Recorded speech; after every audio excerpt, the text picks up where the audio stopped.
بسم اللہ الرحمن الرحیم۔ اللہ کے نام سے شروع جو بڑا مہربان اور نہایت رحم کرنے والا ہے۔ السلام علیکم۔ میں حسب معمول صبح کی پہلی زیر زمین گاڑی سے اپنے کام کی طرف جا رہا تھا۔ گاڑی کے کچھ مسافر پرسکون انداز میں بیٹھے اخبار کے مطالعے میں مصروف تھے تو کچھ اپنی سوچوں میں گم، اور کئی ایک تو بیٹھے اونگ بھی رہے تھے۔ سب کچھ ٹھیک جا رہا تھا کہ اچانک ایک اسٹیشن سے ایک آدمی اپنے 2 بچوں کے ساتھ گاڑی میں سوار ہوا۔ بچے کیا تھے کہ آفت کا پر کالا تھے۔ انہوں نے آتے ہی گاڑی میں وہ ادھم مچایا کہ الامان الحفیظ۔ ٹک کر بیٹھنا تو انہوں نے سیکھا ہی نہیں تھا، مگر اس سب سے برعکس ان بچوں کے ساتھ گاڑی پر سوار ہونے والا شخص میرے پہلو میں ان سب باتوں سے بے خبر اپنی آنکھیں بند کیے بیٹھا تھا۔ بچے ایک دوسرے سے لڑنے اور جھگڑنے اور خوب چیخو پکار کے ساتھ ساتھ ایک دوسرے پر چیزیں بھی اٹھا کر پھینک رہے تھے۔ مسافر بھی بچوں کے شر سے محفوظ نہیں تھے، کیونکہ بچے کبھی کبھار تو مسافروں سے اخبار چھین کر بھاگ رہے تھے تو کبھی مسافروں کے اخبار پھاڑ رہے تھے۔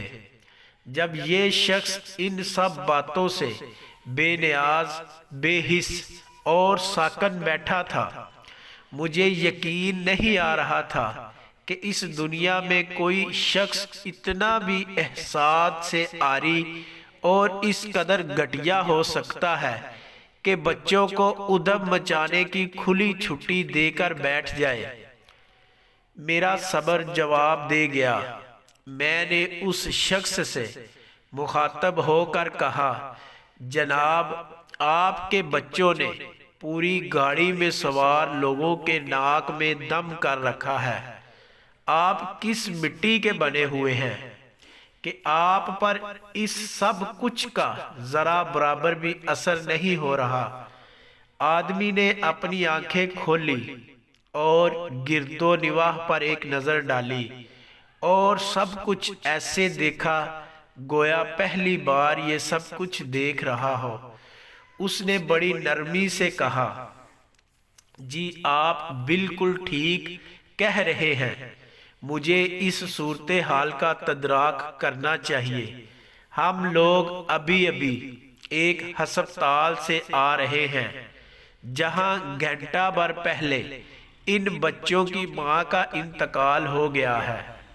میرا دماغ سوچنے سے عاجز بیٹھا ہے کہ ان بچوں کو اس صدمے سے کیسے آگاہ کروں، اور ان بچوں کو بھی کچھ احساس نہیں ہے کہ ان پر یہ کیسی قیامت گزر چکی ہے اور وہ کیسے اس صورتحال کا سامنا کریں گے۔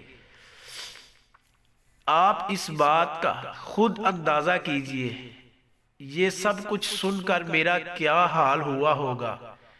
چند لمحات پہلے تک اگر میں بچوں پر تلملایا اور جھنجھلایا بیٹھا تھا تو اب میرا دل بچوں کے لیے رحم اور ترس سے بھرا ہوا تھا۔ میں اس گمبھیر صورتحال کا خوب اندازہ کر سکتا تھا۔ دل تھا کہ رونے کو آ رہا تھا، مگر میں نے جس انداز سے اس آدمی سے بات کی تھی اس پر خجالت بھی اپنی جگہ پر تھی۔ آخر میں نے ہمت کر کے اس سے پوچھ ہی لیا تو گویا گھنٹہ بھر پہلے آپ کی گھر والی کا انتقال ہو گیا ہے۔ مجھے یہ سب جان کر بہت صدمہ ہوا ہے۔ کیا میں آپ کی کوئی مدد کر سکتا ہوں؟ جی، یہ قصہ بس اتنا سا ہی تھا جو ختم ہو گیا ہے، مگر اس قصے کو سن کر جو محسوسات پیدا ہوتے ہیں وہ کچھ یوں ہے کہ ہمارے عجلت میں کیے ہوئے فیصلے اکثر و بیشتر بدگمانی اور بدظنی پر مبنی ہوتے ہیں، جو صحیح اسباب جاننے کے بعد ہمارے لیے ندامت اور پشیمانی کا باعث بنتے ہیں۔ گویا ہم کئی بار دوسروں پر ظلم کر کے اپنے آپ پر ظلم کر رہے ہوتے ہیں۔